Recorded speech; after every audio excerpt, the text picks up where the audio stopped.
In Babylon, the Pharisees codified their oral traditions into the Babylonian Talmud, the written form of that oral tradition which Jesus so bitterly rebuked. The Talmud reveals how deep was Israel's apostasy. In her beginning, God gave the Hebrews the loftiest, the most upright literature and ethics the world has ever known. Yet when they turned their backs on him, they produced the Talmud, a work which has aptly been called a monument to human folly. The Talmud also helps us understand the basis for Christ's unflattering descriptions of the Pharisees.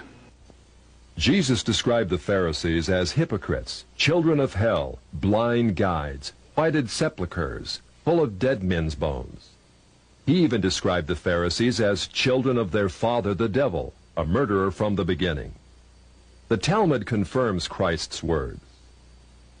In the Talmud, in Treatise Sanhedrin, an extensive passage describes the right of the Pharisee to kill anyone, just as long as he did so indirectly. As one of dozens of examples, the Talmud tells us that if one bound his neighbor and he died of starvation, he is not liable to execution. In such an indirect manner, the Pharisees also killed Christ. Manipulating the Romans to actually wield the spear and sword, the Pharisees claimed, as their descendants do today, that since the Romans were the direct cause of the death of Christ, it is the Romans, not the Jews, who are guilty. Christ also called the Pharisees adulterers, an adulterous generation. The Talmud provides generous loopholes for adultery. It says the penalty for adultery does not include sex with a minor, the wife of a minor, or the wife of a heathen. The Talmud also encourages seduction of unwed adolescent girls called designated bondmaids. But it's important how such rapes are performed. With the designated bondmaid, one is guilty only in the case of natural connection, but not in the case of perverse connection. The Pharisees reasoned that rape in a perverted manner is outside the jurisdiction of the law. Normal rape, however, was punishable. In Babylon, sexual perversion of every kind had been a way of life for millenniums. The Pharisees were deeply influenced by such practices.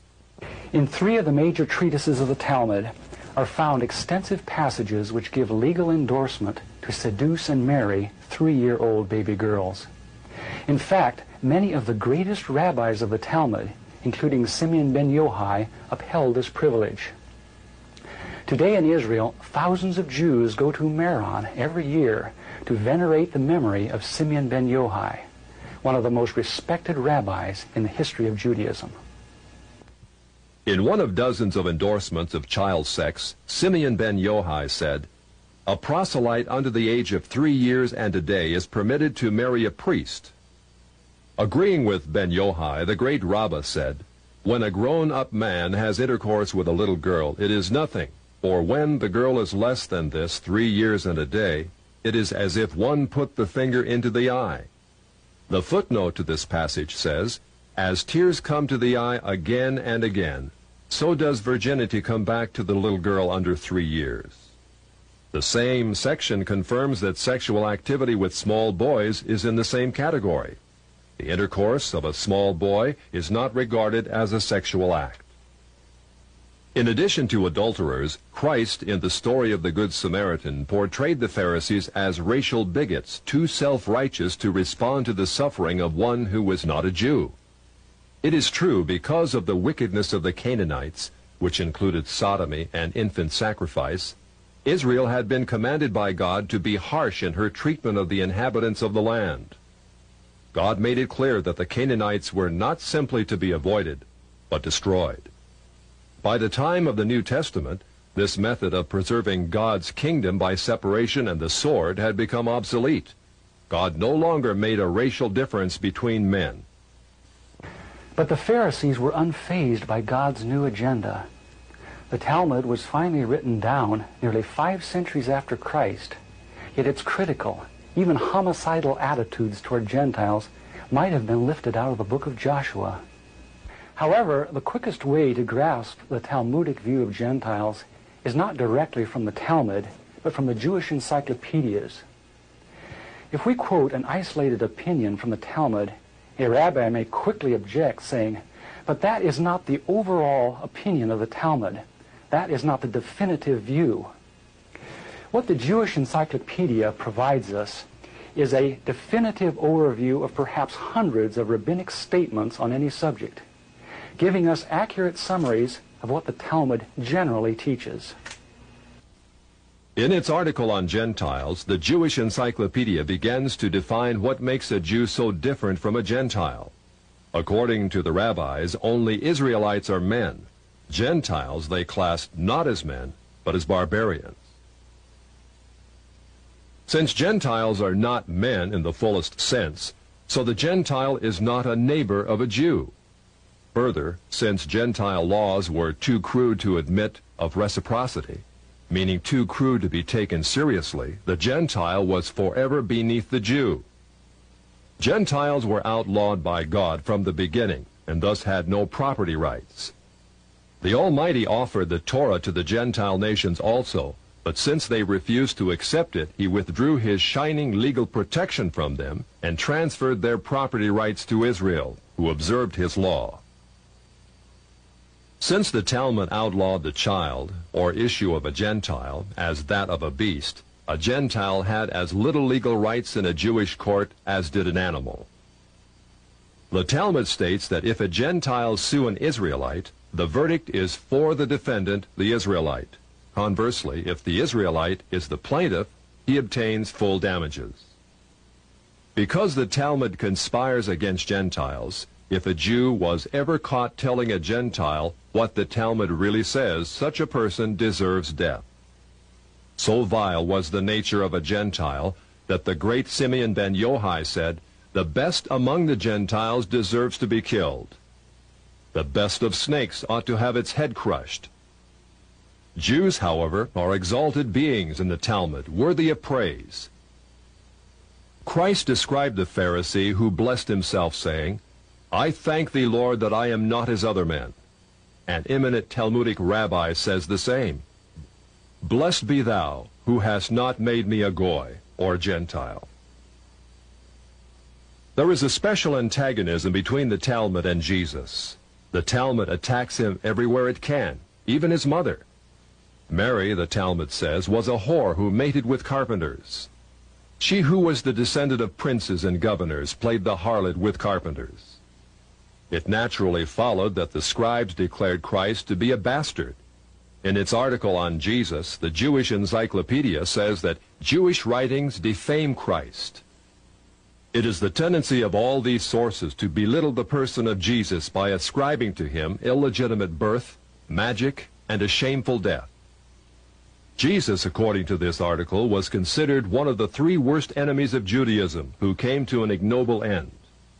The Talmud says they subjected him to 4 deaths: stoning, burning, decapitation, and strangling. The Talmud also says he is now in hell, punished with boiling hot excrement. What is Christ's advice as he speaks to us out of hell? The Jewish Encyclopedia quotes Jesus as telling us above all to bless the Jews. He says, "Further their well-being. Do nothing to their detriment. Whoever touches them touches even the apple of his eye." Christians, as followers of the false prophet Jesus, also deserve death. The Jewish Encyclopedia again recaps the Talmud's position.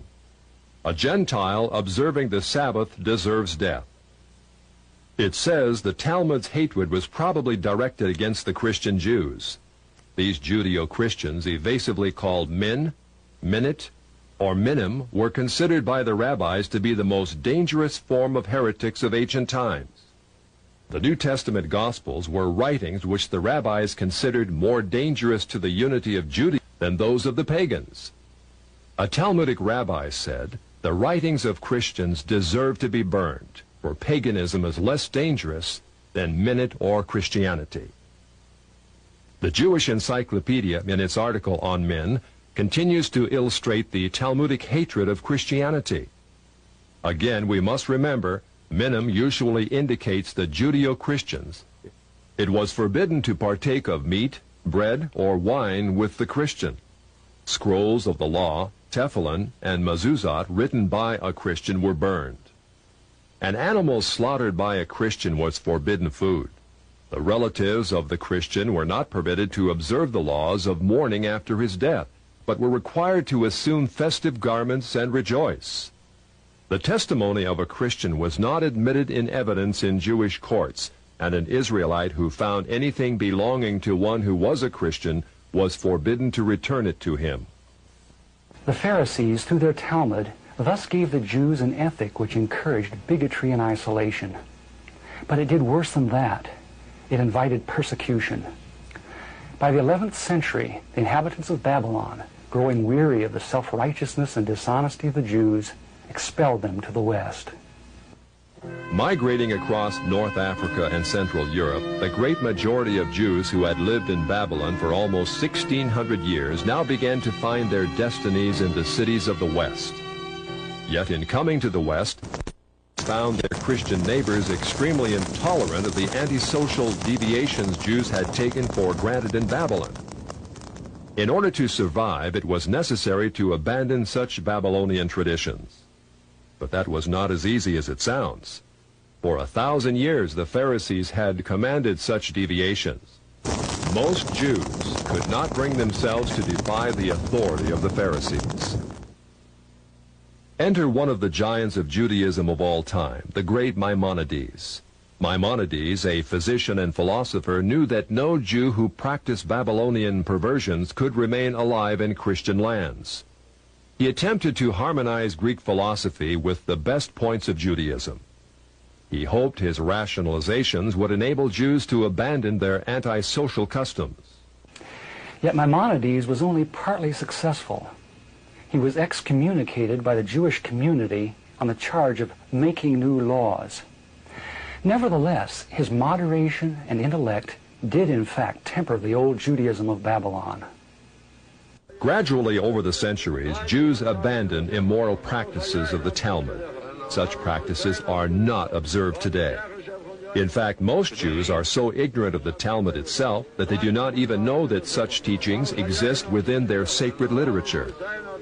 Yet the fact remains that when the Jews came to the West in the Middle Ages and attempted to accommodate the Talmud to Christian society, a tremendous conflict was created.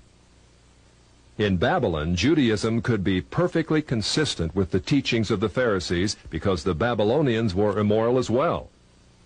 In Christian lands of the West, it became necessary to pretend that many of those teachings did not exist. Even today, religious Jews continue to venerate the Pharisees and their Talmud as the greatest source of light that Judaism will ever know. Yet, living in Christian lands, no Jew can fully perform what the Pharisees commanded. This conflict in Jewish responsibility has created a dilemma over the last 1,000 years from which Jews in the West have not emerged. Yet even before Maimonides came on the scene in the 12th century, another dilemma was being created in Judaism far to the east. This was a dilemma not concerning the doctrines of the Jews, but over who actually was a Jew. In their articles on Khazars, the Jewish encyclopedias tell us that in the 8th century A.D., Jewish missionaries ventured north of Babylon to the land of the Khazars between the Caspian and the Black Seas. Khazaria was a vast grassland on what is now the plains of southern Russia, inhabited by a race of merchants, artisans, and warriors of Hunnish Turkish stock. About 740 A.D., the king of the Khazars converted to Judaism and made it the state religion. Incredibly, within a few centuries, the people of Khazaria convinced themselves that they were not Gentiles after all, but the physical descendants of Abraham. Thus, by the 10th century A.D., a nation of proselyte Jews thrived in what is now central Russia.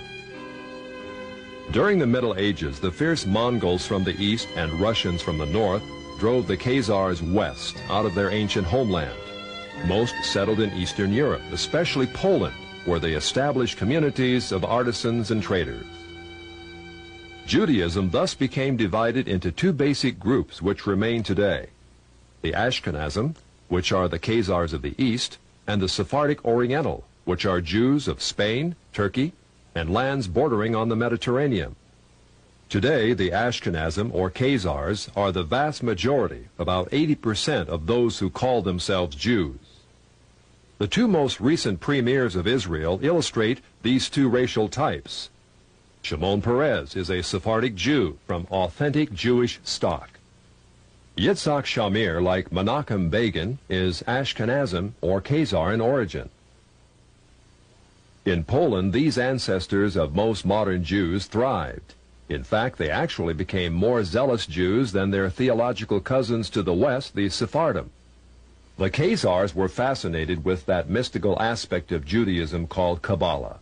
Kabbalah was the Jewish form of ancient Gnosticism, a belief that God is unconscious yet everywhere, revealed in different levels of refinement throughout the universe.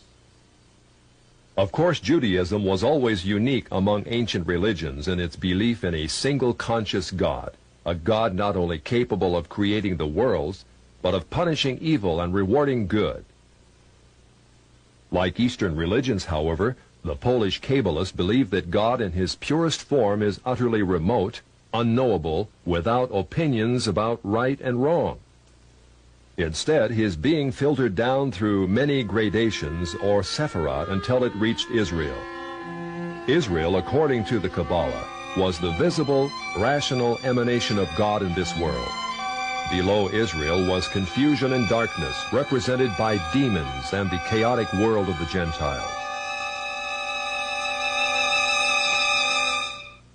What excited the Khazars was that Kabbalah preached revolution. It said that Jews, as superior beings, were destined to rule the world. In the Zohar, which is the written text of Kabbalistic lore, we find the arrogance and ambition of the ancient Pharisees very much alive. In a typical passage, the Zohar teaches, living soul refers to Israel, who have holy living souls from above, and cattle and creeping thing and beasts of the earth to the other peoples who are not living soul. Only by the overthrow of the Gentiles, the Zohar asserts, can Israel regain its position as God's Shekinah glory on earth. The Zohar calls Gentiles Amalekites. In a passage typical of many, the Zohar says they caused the destruction of the temple. So when God reveals himself, they will be wiped off the earth. Redemption will not be complete until Amalek will be exterminated. But once Israel shakes off Gentile dominion and Christian influence, heaven will descend to earth. The Zohar says Israel will fulfill her predestined role, ruling the world under the leadership of her Messiah. Since the Kabbalah, or Zohar, was not merely a theological system, but taught the overthrow of the existing order, it was natural that before long, Jews should begin to put it into practice. With the age of Voltaire and the so-called Enlightenment during the 18th century, we see a host of Jewish Kabbalists migrating west out of Poland and penetrating the very capitals of Europe. Jewish wonder workers, Bolshems as they were called, Saint Germain, Cagliostro, Frank, Falk, men of vast wealth and mystery, came upon the European scene at the end of the 18th century. In Europe, in the years preceding the French Revolution, the foundations were laid for a new order in the world. Kabbalists such as Adam Weishaupt helped establish the ultra-secret Illuminati, which became a cover for plots and intrigues that would begin the erosion of Christian civilization. At the same time, beginning with Jewish philosopher Moses Mendelssohn, many Jews began to perceive their religion not simply as a means of personal salvation, but as a way to reform society at large. Many Jewish activists said that, starting with such revolutionaries as Moses and the prophets, Israel had always had the social objective of righting injustice and taking the part of the downtrodden. It was the duty of every Jew, they said, to come to the aid of the oppressed working masses, called the proletariat, in their historic struggle against capitalistic bondage. Many Jews thus came out of the ghetto and took part in all the great revolutions of the 19th century, including the Revolution of 1829 and the Revolution of 1848. It is thus not surprising that as the 20th century dawns, we find Jews turning their attentions to the overthrow of one of the last monarchies still opposing Jewish advancement, the Romanov dynasty of Russia. It is well known that the Jews had long hoped to overthrow the Tsar. It was natural then that Jewish philosophers such as Moses Hess and Karl Marx should contrive a philosophy that could make such overthrow possible. It was also natural that international Jewish bankers of New York, London, and Hamburg should finance it. The U.S. State Department, in its 3-volume report on the origins of communism in Russia, published in 1931, reveals how Jewish-controlled German banks under the leadership of Max Warburg conspired as early as 1914 to send large payments to Lenin, Trotsky, and others in their attempts to bring down the Tsar. As part of this conspiracy, Jacob Schiff, head of the New York Jewish banking house of Kuhn Loeb, invested at least $20 million, which would be close to $1 billion today, toward the establishment of Bolshevism in Russia. In its article on socialism, the Jewish Encyclopedia, published in 1905, freely admits that Jews in Russia were ripe for revolution. In Russia, socialism, has become a movement of the Jewish masses. The later Encyclopedia Judaica tells us the communist movement and ideology played an important part in Jewish life, particularly in the 1920s and 1930s, and during and after World War II. The Judaica, in fact, presents an extensive list of the most powerful Jewish leaders of Bolshevism, which included Trotsky, Sverdlov, Zinoviev, Kamenev, Litvinov, Kaganovich, and many others. The Judaica also tells us just how many Jews filled the communist ranks. It says anti-Semitism drove the bulk of Russian Jewish youth into the ranks of the Bolshevik regime. When the white Russian patriots heroically attempted to regain their freedom from the Jews, the Judaica says compact Jewish masses were utilized by the Bolsheviks to suppress such counter-revolution. Clearly, Jews and native Russians were engaged in a death struggle over the destiny of Russia.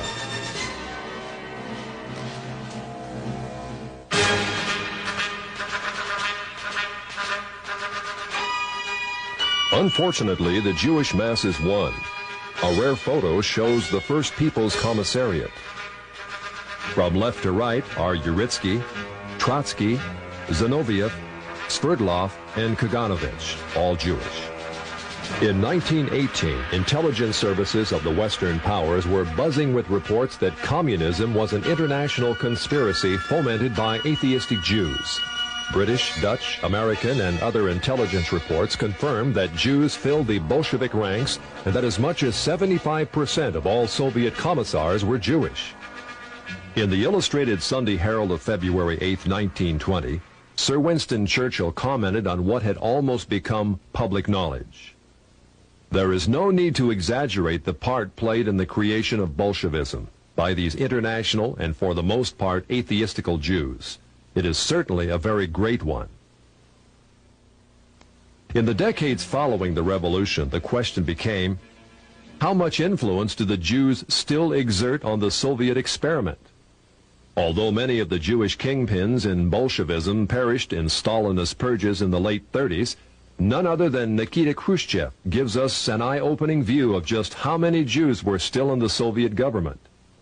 Speaking to a delegation of French socialists, Khrushchev admitted in 1956 the government has found in some of its departments a heavy concentration of Jewish people, upwards of 50% of the staff. Because communism has historically been top-heavy with Jews, the Soviet policy of so-called anti-Semitism, much protested by Jews in the West, may in reality be but a ploy to distract the world from communism's Jewish past. Although most Jews have indeed been removed from high-profile positions in the Soviet hierarchy over the last 30 years, still Jews remain highly favored when it comes to immigration to the prosperous West. Since World War II, more than 1 million Jews have been allowed to leave the Iron Curtain, sometimes in waves of up to 52,000 a year. This contrasts to the grim reality that if even one Gentile attempts to escape, he would be lucky to receive only 15 years in prison. Jews, then, have played an enormous role in the Soviet experiment. Yet, as the Jewish Encyclopedia, in its article on socialism, again tells us, the passion of many Jews to socialize the world was not confession. As peddlers of socialism, it tells us, Jews must be reckoned among the pioneers of the socialist parties in America. As a case in point, a flood of socialistic Jews entered the FDR administration and helped pioneer the New Deal for America.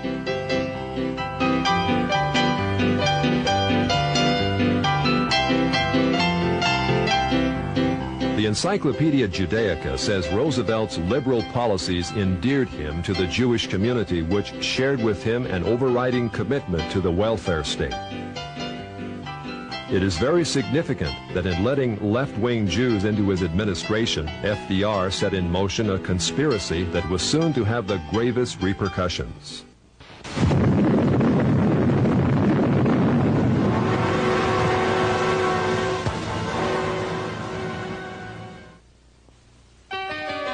As part of his policies, FDR had a German communist, Klaus Fuchs, a scientific genius who helped mastermind the atomic bomb. Yet Fuchs also headed a ring of 8 highly influential Jews who delivered the entirety of our atomic technology to the Soviet Union in the early 1950s. They included Julius and Ethel Rosenberg, David Greenglass, Harry Gold, Sidney Weinbaum, Morton Sobel, and others. Of the 10 convicted for espionage, no less than 8 were Jewish. Later in 1957, it was discovered that the Jewish Soblin brothers delivered massive defense secrets to the Russians. They acted upon the orders of the Jewish head of the Soviet secret police, Beria. The most recent example of such treachery is the Pollard spy case, in which Jewish spy Jonathan Pollard and his wife delivered thousands of top-secret documents not to Moscow, but to Tel Aviv. All Jews, of course, are not communists, spies, or even liberals. A small minority of conservatives like economist Milton Friedman, publisher Natty Loeb, and Senator Barry Goldwater are eloquent reminders that Jews are represented on the right as well as the left. Nor should we forget that many Jews have contributed disproportionately to the good of mankind, especially in such areas as medical research, science, and the arts. Such Jews deserve our heartfelt gratitude. Never should we indict Jews as a whole for the misdeeds of some. Yet the fact remains that historically most Jews have favored the liberal agenda. Many have gone as far left as communism. For example, in the late 40s, intensive investigations by the U.S. Justice Department revealed a disproportionate number of Jews in the American Communist Party. In 1949, the 11 members of the American Politburo of the Communist Party were convicted. 6 were Jews. In 1951, the second-string Politburo was indicted. Of 21 arrested, 14 were Jewish. Also in 1951, 15 top West Coast communists were indicted. 6 of the 15 were Jewish. Target flight, break left. During the Vietnam conflict, while American boys died by the tens of thousands, Jews dominated the communist New Left in America. The Encyclopedia Judaica says the New Left included a disproportionate participation of Jews in the leadership and sometimes also in the ranks. It continues, Jews have been active in the United States in all radical movements, socialist and communist, old left and new. On almost every major campus in which the New Left was active, Jews were prominent in the leadership. Typically, they formed between a third to more than half the leadership and members. Jews also dominate the American Civil Liberties Union, a left-wing front which has tirelessly opposed such fundamental values as prayer in the schools, effective criminal prosecution, even the Pledge of Allegiance. The ACLU has been the subject of frequent congressional scrutiny. As early as 1931, a special congressional investigating committee prophetically described a role which has become all too familiar in recent years. It claims to stand for free speech, free press, and free assembly. But it is quite apparent that the main function of the ACLU is to attempt to protect the communists in their advocacy of force and violence to overthrow the government. Today, the ACLU is led by Jewish National Director Ira Glasser, the 5th national director in its history. According to a 1977 ACLU survey of membership, 27.3% of ACLU leaders were Jewish, 21.4% of members. The feminist movement, with its agenda of free abortions and lesbian rights, also contains a lopsided number of Jews in its national leadership. The three most influential feminists, Gloria Steinem, Bella Abzug, and Betty Friedan, are Jewish radicals. Jewish producer Norman Lear also heads People for the American Way, the liberal antagonist to Jerry Falwell's Moral Majority. People for the American Way videotapes every broadcast of national TV evangelists in hopes of ruining their ministries. Why does such Jewish-led radicalism prosper? Largely because the television media promotes it. And who owns the media? In its article on television, the Encyclopedia Judaica reveals that the big three television networks are Jewish-founded and controlled. David Sarnoff founded NBC in 1926. CBS was founded under the presidency of William S. Paley, also Jewish. ABC was an outgrowth of the NBC network, and another Jew, Leonard Goldenson, became its president. Gentiles usually occupy the visible out front positions, but each of the three networks remain under Jewish influence or control.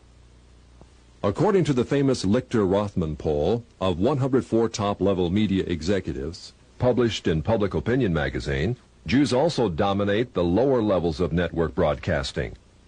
Although Jews constitute less than 3% of the American population, a whopping 59% of TV executives surveyed were Jewish. The Encyclopedia Judaica, in its article on motion pictures, paints a similar picture of Jewish control of the movie industry. With the exception of United Artists, it says, all the large Hollywood companies were founded and controlled by Jews.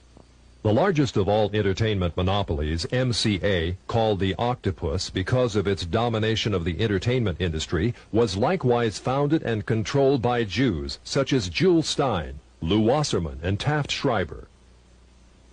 In its article on publishing, the Judaica presents lists of dozens of the largest publishers in America owned or controlled by Jews. In the Lichter-Rothman poll, it was found that 97% of media leaders surveyed favored abortion on demand, 86% favored hiring homosexuals as teachers, 57% believe that adultery is not wrong, and so on. Clearly, the liberal bias of the Jewish-controlled TV networks is indisputable. Jews are also rapidly gaining control in Congress. In 1976, there were virtually no Jewish political action committees. In 1986, there were more than 70 Jewish PACs. In 1972, there were 2 Jewish senators and 12 Jewish representatives in Congress.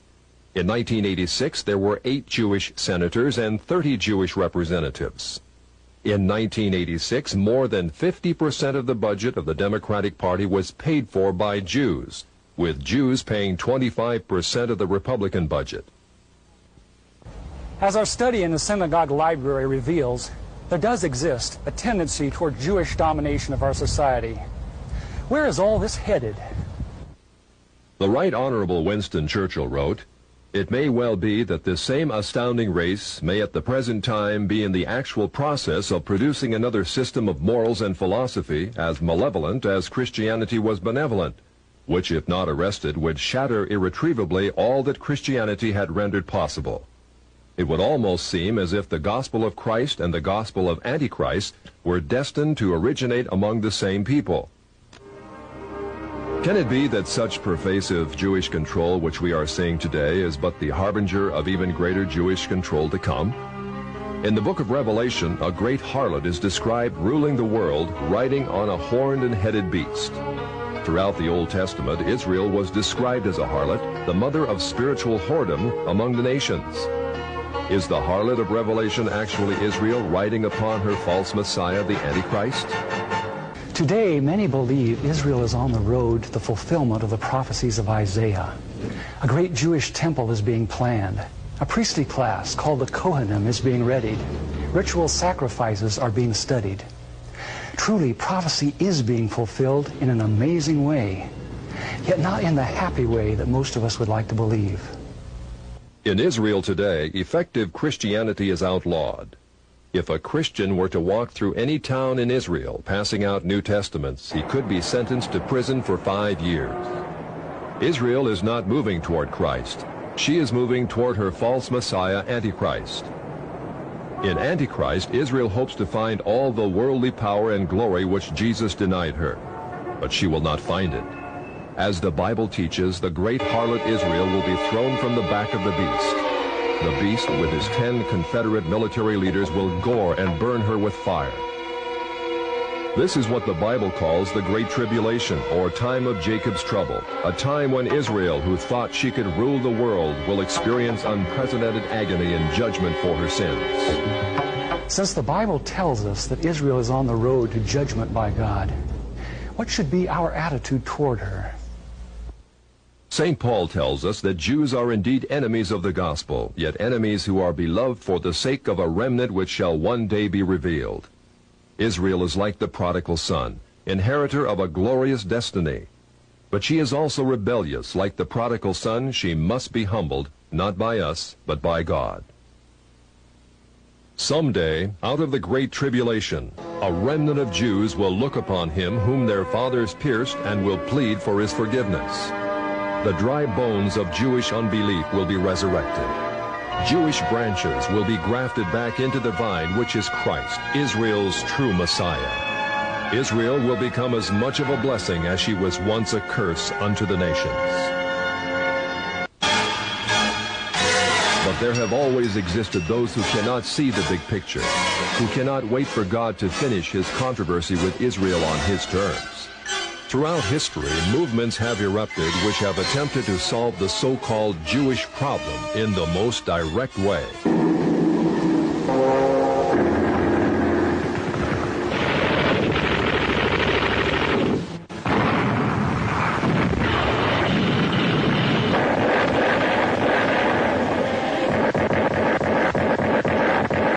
Yet all such anti-Semitic movements have ended in defeat. Defeat because they refused God's terms and instead resorted to violence and slander. Elevating themselves to racial superiority and debasing Jews as racial degenerates, anti-Semites have become loathsome to all mankind. In contrast, the Bible presents the perfect approach to this problem. All the prophets were heavily burdened, even angry at the transgressions of Israel. Yet when they spoke out, it was as God led them. When they chastised the people, it was not in the arm of flesh. Vehement as they had to be in denouncing sin, they never became bigots. Their message was on the highest ethical level. They told Israel she was sinful, not because she was racially degenerate, but because she had broken God's law. As would be expected, all the prophets were accused of being negative, even anti-Semitic. Jewish King Ahab called the prophet Elijah an enemy of his regime. Jeremiah was accused of being against his own people in favor of the Chaldeans. Micaiah was described as never speaking anything good, but only criticism. Even Christ and the apostles were called enemies of the Jews, yet they spoke out. The great figures of the Bible provide a pattern of how we should respond to the Jews today. The prophets and apostles preached the good news to Israel, yet they were very wary, very realistic concerning rabbinic deception. Our Lord warned us to beware of the leaven of the Pharisees. Considering the Pharisaic origins of modern rabbinic Judaism, his words can only mean be wary of rabbinic Judaism. As we saw earlier, rabbinic Judaism is inherently ambitious. It will forever attempt to establish itself as the dominant factor in society. If Zionism is unnaturally encouraged, as it has been by the church over the last century, then it will rise to a position that is intolerable. Inevitably, mankind, smarting under its presumptions, will rise against it in new waves of anti-Semitism. An angry humanity will pit itself against the Jews. The Jews will fight back. This is what is happening in the Middle East today, as Jew and Gentile quarrel over the land of promise.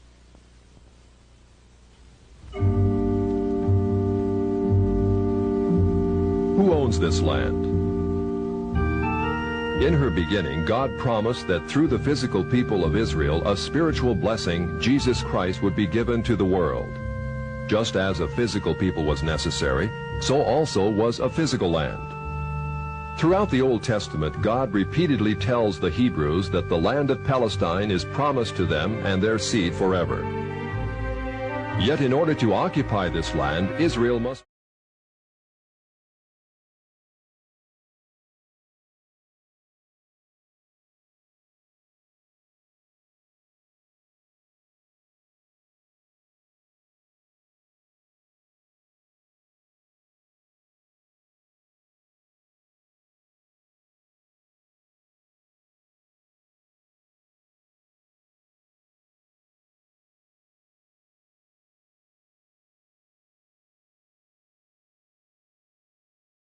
Today, Israel has rejected God's Son for 20 centuries and given first allegiance to those who crucified him, the Pharisees.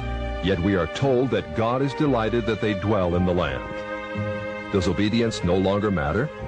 It does.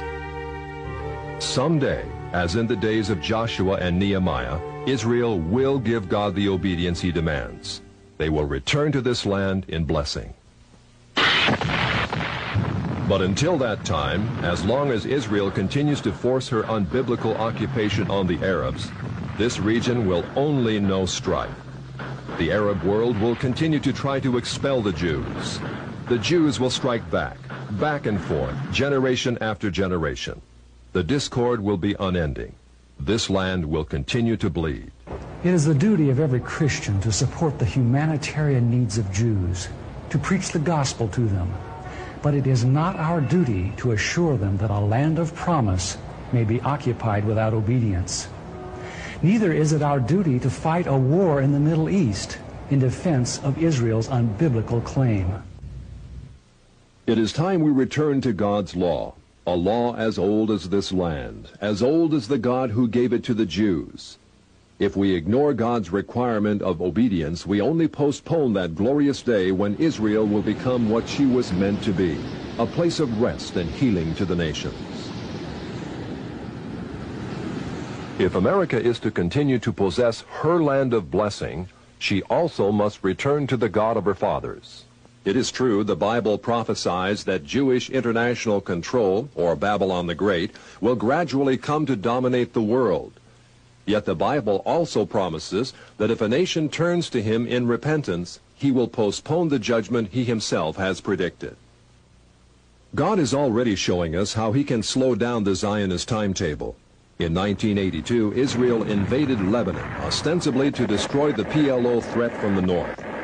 Yet in doing so, she unleashed a reign of barbarity and destruction unequaled in this decade.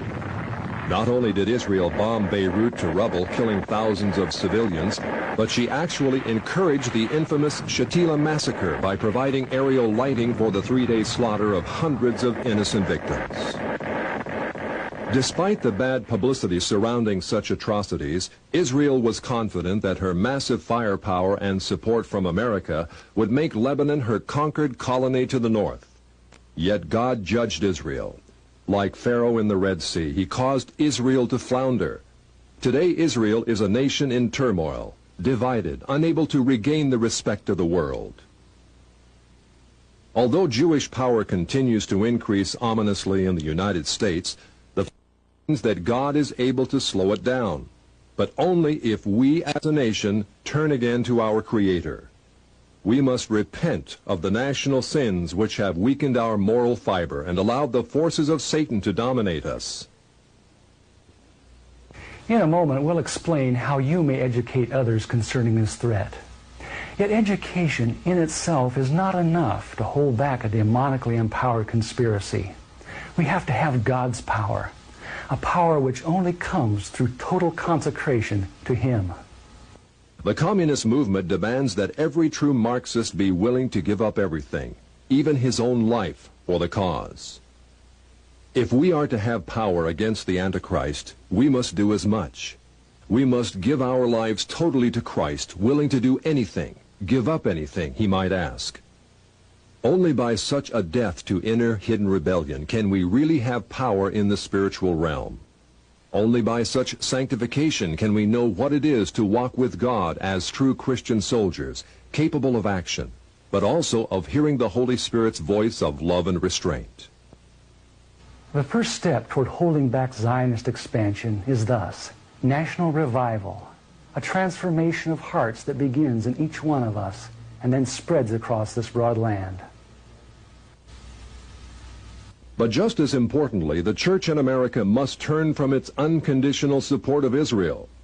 For 3/4 of a century, the church has aligned itself with bloody and arrogant men in the Middle East. In bidding them Godspeed, it has become a partaker of their injustices. Tragically, such a policy has alienated the Muslim world from the gospel. Because the church has historically ignored the plight of the Palestinians and sided with their oppressors, the Israelis, the Arab world has closed its ears to the message of Jesus Christ. In fact, by giving unconditional approval to Israel, the church, more than any other institution, has helped build up the walls of that system, which will ultimately become Babylon the Great. The church must now face the fact that Israel today is not the fulfillment of the sublime prophecies of the Old Testament, prophecies which are conditional upon obedience. Instead, modern Israel is the first stage in Satan's plan to take this world from Christ and give it to Antichrist, Israel's false Messiah, who will rule the world from Jerusalem. This scenario is borne out by none other than Prime Minister David Ben-Gurion, one of the great founders of Israel. Recorded in an astonishing article in Look magazine, Ben-Gurion predicted that a one-world system presided over by Jerusalem will be set up in the near future. All continents will become united in a world alliance, at whose disposal will be an international police force. All armies will be abolished, and there will be no more war. In Jerusalem, the United Nations, a truly United Nations, will build a shrine of the prophets to serve the federated union of all continents. This will be the seat of the Supreme Court of mankind, to settle all controversies among the federated continents, as prophesied by Isaiah. Ben-Gurion's vision of Israel in dominion of the world is identical with the vision of the great harlot, ruling the nations, as given in Revelation 17. Yet it's a vision which may be postponed.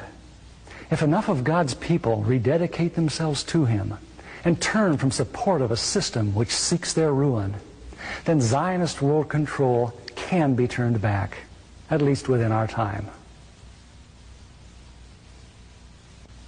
There are many practical things which each of us can do to hold back the Zionist timetable. As director of this program, my wife, Lynn, would like to share some of them with you. Thank you, Ted. I believe the time is past when we can be aware of these things and remain silent. Whatever the cost, we must inform others of the things that we've seen in this presentation. This includes our pastors and church leaders. It also includes our elected representatives. Members of Congress in particular are under pressure by the powerful and vindictive Zionist lobby. The Zionist lobby will ruin any member of Congress who consistently opposes it. It is vital that we assure our congressional representatives of our support if they resist unreasonable demands by Israel. At the same time, we should not give the impression that we dislike Jews or that we believe all Jews are involved in a conspiracy. Instead, we should make it clear that what we are concerned about is the general trend toward Jewish domination of our society and the problems such control creates. Letters to the editor are also an effective way to speak out and inform on issues relating to Israel. But again, in order to be printed, such letters must be moderate and well informed. In addition, Christians must stop depending on the Jewish media for entertainment and news of world events. Families should search for wholesome alternatives for home entertainment, which do not center around television.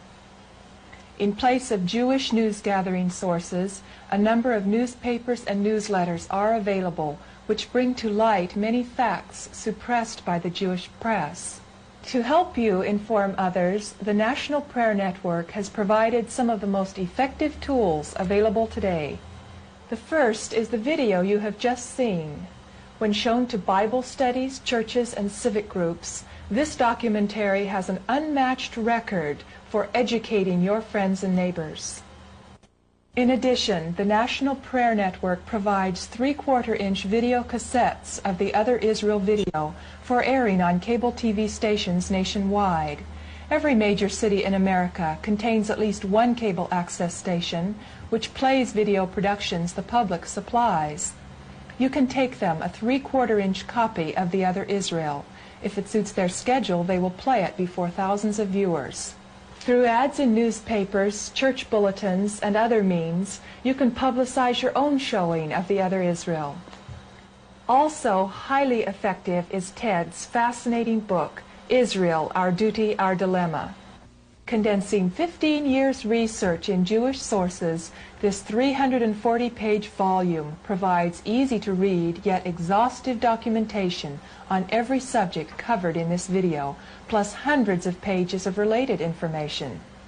This groundbreaking book has been ordered by more than 18,000 pastors in America. Dr. Everett Sullivan, defender of liberty in Nebraska, sums up what thousands have felt. This is the one book every Christian should read. In a moment, we will tell you how you may obtain the video and book. Thank you, Elaine. It's undeniable that there exists a great conflict between the forces of good and evil for control of this planet. Yet there also exists a host of people just like you that are catching on to the Zionist agenda. However, it's not enough just to know the score on Zionist ambitions. We have to spread the word to others. Will you join with Elaine and me as we do just that? Here's how you can obtain the tools to wake up your church and community. Well, Our Duty, Our Dilemma is available for $15.95 postpaid. The Other Israel video is available for $22.95 postpaid. Order from Truth Tellers, P.O. Box 828, Clackamas, Oregon 97015, or visit us on the web at www.truthtellers.org.